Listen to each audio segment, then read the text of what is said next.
Hi guys, I don't know how this is going to work for filming. It is not quite 6 a.m. The light is just starting to come out. The birds are waking up. There's little creatures in the bushes waking up too. But the cars are already starting, and I thought that maybe we'd have some quiet time still. Guess not. So I slept for a few hours. Then I woke up, tried to get back to sleep, and thought I had gotten to that place. I climbed into bed, had a little nap, and I called it a nap because I don't think it was very long. It was like a doze, and then I sprung up like I had a rubber band on me. So I thought maybe that meant I'm supposed to do this video so I don't lose what I was supposed to talk about. I had a couple of realizations in that in-between time. And one of them I've already forgotten, quite frankly, how it came up. But it was me having to realize that though intellectually I'd processed something, my inner child was still working with it. I don't even remember what prompted it right now. But I realized that my inner child is still hanging on to the idea that if our mom couldn't love us, how could anyone else?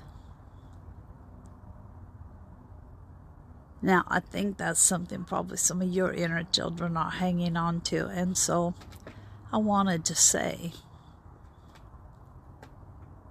what my big girl can contribute to the little girl. Some moms just aren't capable of loving us. Not the way we want to be. Sometimes not at all. Because we have had narcissistic moms. You guys, narcissists only love themselves. It doesn't matter how wonderful you are. They just can't love you because they are really the only one in their universe. We just kind of orbit around and we're useful sometimes. But as far as loving us, they're just not capable. I gotta get comfy. Hope I don't fall asleep.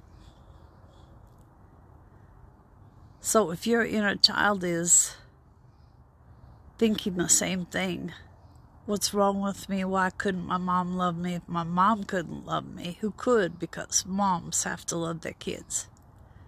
In a perfect world, all moms would love their children, but it's not a perfect world.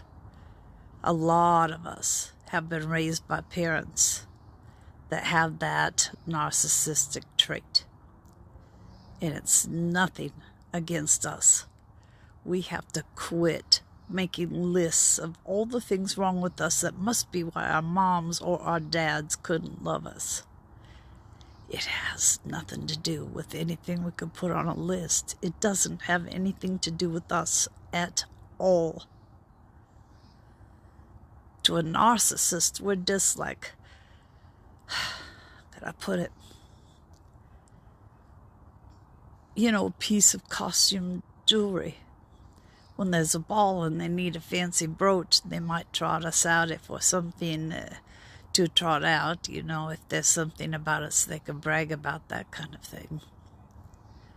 But when there's no one around for them to brag about us to, we're the costume jewelry that goes back in the jewelry box. And we're not taken out again until there's some way we can be useful to them. Now that's a hard thing to hear, but that is the reality. It's nothing personal. It's just how the narcissist is wired. So if you can, try to talk to your inner child and let them know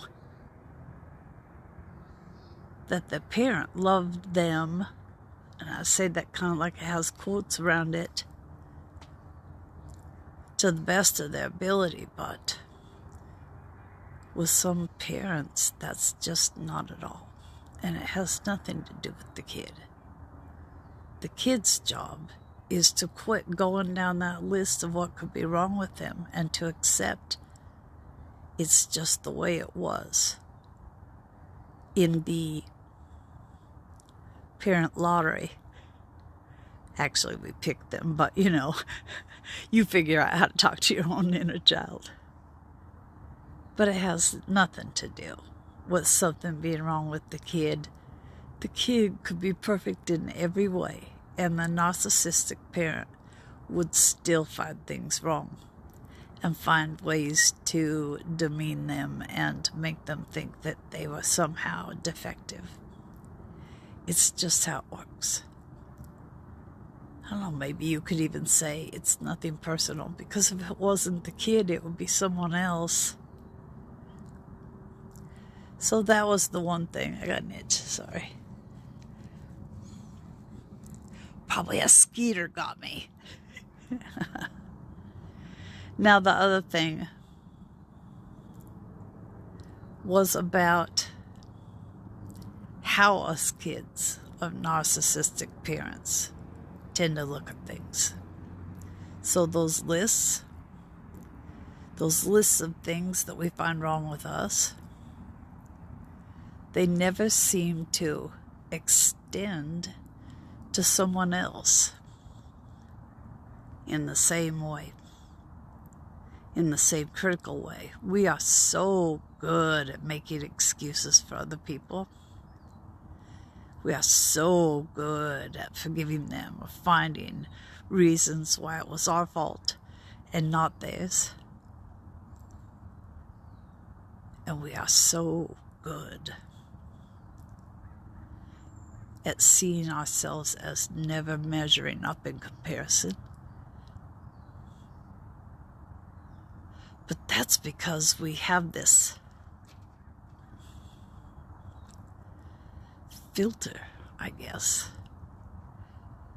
that we put between us and other people. We just are so convinced that we're never going to measure up. And that's not without reason. That's because the narcissistic parent worked on us until we believed that. We just can't see others in a realistic way because we have this slant to everything that says it's my fault, it's something wrong with me. That's something that takes practice to get rid of. You have to start catching yourself and seeing others without that filter. That filter of self-accusation. We weren't born this way.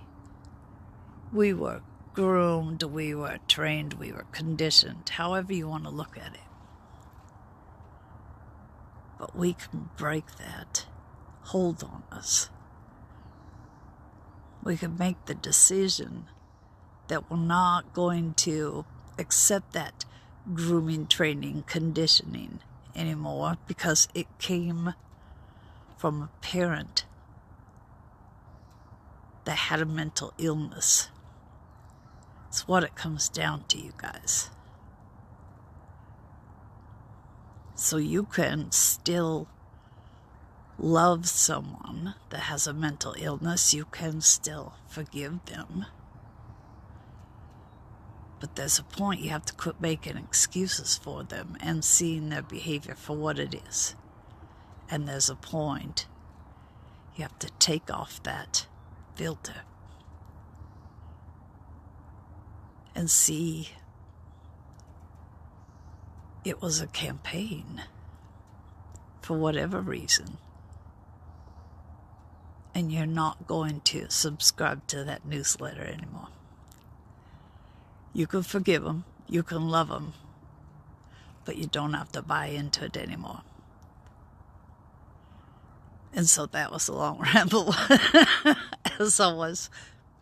But really, the point was, we are so good at forgiving other people, or not even seeing their flaws, and yet we see every single flaw about ourselves, and we can't seem to forgive ourselves. What's wrong with this picture? I hope you can see there's a hell of a lot wrong with this picture. It's hard to take off those glasses that we've been wearing our whole lives, those lenses that look inward with contempt and look outward with forgiveness and an inability to see the real truth. But we can do it. We can do anything, you guys. Breaking away from the world of the narcissist is so hard, but it's not impossible. And I'm sorry for the way I look. And at least I didn't doze off in the middle of it. I'm hoping still to go back to bed. I've been waiting on some really important lab work, and all weekend I have been checking the portal practically every half hour. Still not there. I'll probably check again, but then I'm going to try to go to bed. You can do this. You got to take yourself out of the villain role in your mind. And it's not necessarily that you have to put the narcissist into the villain role. Maybe not have a villain role at all. And just see that everyone's human. Everyone makes mistakes. Everyone deserves to be forgiven, including us. All right, guys.